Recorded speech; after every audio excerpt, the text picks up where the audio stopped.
क्या आपने कभी ये सोचा है कि अल्लाह ने फजर की नमाज ठीक उसी वक्त क्यों रखी जब हमारी नींद सबसे ज्यादा गहरी होती है, या असर की नमाज ऐन उसी वक्त क्यों फर्ज की गई जब हमारे अंदर दिन भर की थकावट, चिड़चिड़ापन और गुस्सा अपने उरूज पर होता है। हम में से बहुत से लोग ये समझते हैं कि ये सिर्फ एक इबादत का तरीका है या यूं ही कोई वक्त मुकर्रर कर दिया गया है, लेकिन हकीकत में ये कोई इत्तेफाक नहीं है।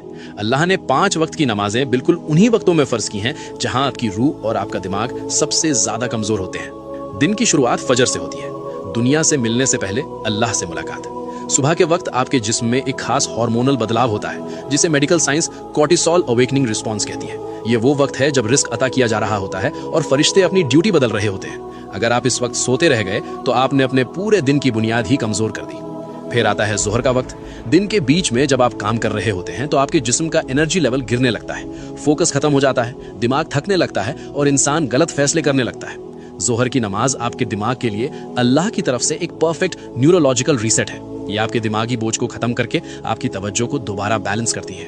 अब बात करते हैं असर की, जिसे जज्बाती कमजोरी का वक्त कहा गया है। शाम से पहले के इस वक्त में इंसान अक्सर गुस्से में होता है, दूसरों पर भड़ास निकालता है और सबसे ज्यादा गलतियां करता है। इसीलिए अल्लाह ने कुरान की सूरे अल असर में वक्त की कसम खाई है।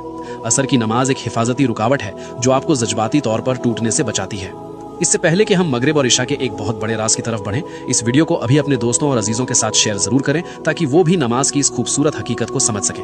मगरिब, बदलते हुए लम्हों का वक्त। जब सूरज गुरूब होता है तो आपका दिमाग दिन की रफ्तार से निकलकर आराम की तरफ जाने लगता है। ये एक ऐसा ट्रांजिशन का वक्त है जिसके बारे में हमारे प्यारे नबी हजरत मोहम्मद सल्लल्लाहु अलैहि खास तौर पर तंबीह फरमाई है। जब रात दाखिल होती है तो गैब की मखलूक ज्यादा एक्टिव हो जाती है। मगरिब सिर्फ एक नमाज नहीं बल्कि अंधेरे की दहलीज पर मिलने वाली एक मजबूत हिफाजत है। और आखिर में इशा, अंदर की दुनिया की हिफाजत। जब अंधेरा छा जाता है तो इंसान के अंदर ओवर थिंकिंग बढ़ने लगती है, दिल पर एक अजीब सा जज्बाती बोझ महसूस होता है। इस्लाम में नींद को एक छोटी मौत कहा गया है जहां आपकी रूह कब्ज की जाती है। इशा की नमाज गैब की दुनिया में दाखिल होने से पहले आपकी आखिरी हिफाजत है। याद रखिए, जब आप कोई नमाज छोड़ते हैं तो आप सिर्फ एक फर्ज नहीं छोड़ते बल्कि आप वो खास लम्हा खो देते हैं जो खालिक ने आपको संभालने और सुकून देने के लिए भेजा था।